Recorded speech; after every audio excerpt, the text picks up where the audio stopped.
In this video, we're going to go over the DC power system of the camper. When using battery specifically, the only ports for power that are available are going to be your USB ports and your 12-volt DC ports.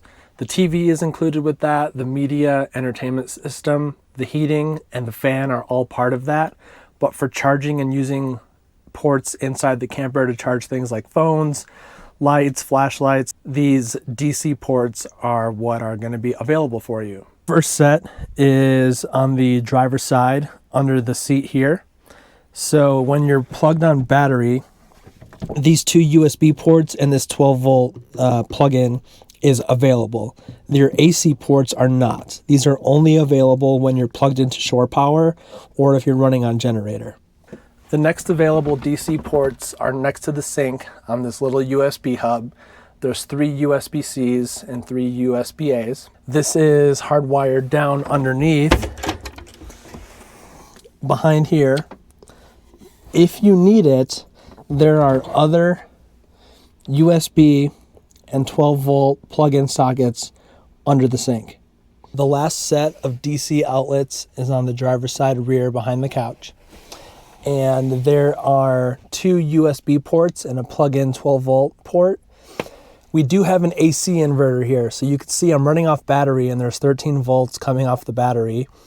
This little brick here will allow you to plug in an AC charger, but it's important to note that things like a fan or a hair dryer would not run on this. The draw from your hair dryer or fan would be too high and it would not be able to power it enough.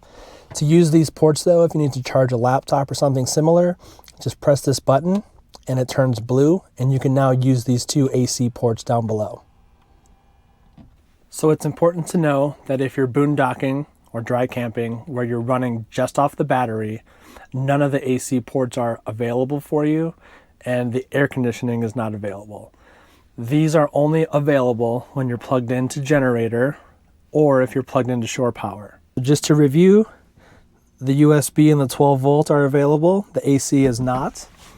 There is an AC next to the TV. That's not available. The AC ports on this side are not available. But there is DC with the AC inverter on the driver's side rear that's available for you when running on battery. If you're boondocking using the generator and you want to see the information regarding the power, regarding what ports are available and the air conditioning, move over to the full hookups playlist. If you're having any issues with power, whether you're boondocking on battery or on AC, shore power, or generator, any problems with electric at all, the area you might want to check here is the fuse box, which is right in the center area where your feet are next to your AC DC power spots. To open this, you literally just press your finger in on the top, kind of on the frame, and it clicks and opens up. And this is the fuse box area. So you can see there's a couple breakers in there, as well as a fan and some fuses. You might want to check in this area, just make sure none of these breakers have popped, as well as the fuses. Make sure that the fuses don't look like they're corroded or they've exploded. From time to time, you may hear this fan run, just if this area gets a little warm. That's totally okay and expected. But if there's any power issues, as far as being on battery, you obviously check your battery level meter here, see if you're full or not. If that's not even showing, then you might want to go outside and check to see if the battery dial is turned on.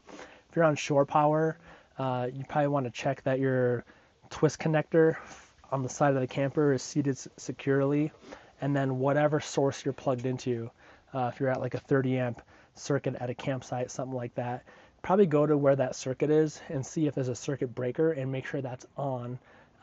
That's a common thing to just skip. You might assume that it's on, but it's actually not. So check that box, flip it on, make sure the connection is secure on the side of the camper. Anything else, check the fuse box.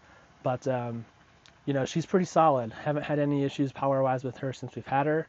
So fingers crossed you don't either, and you have a good time.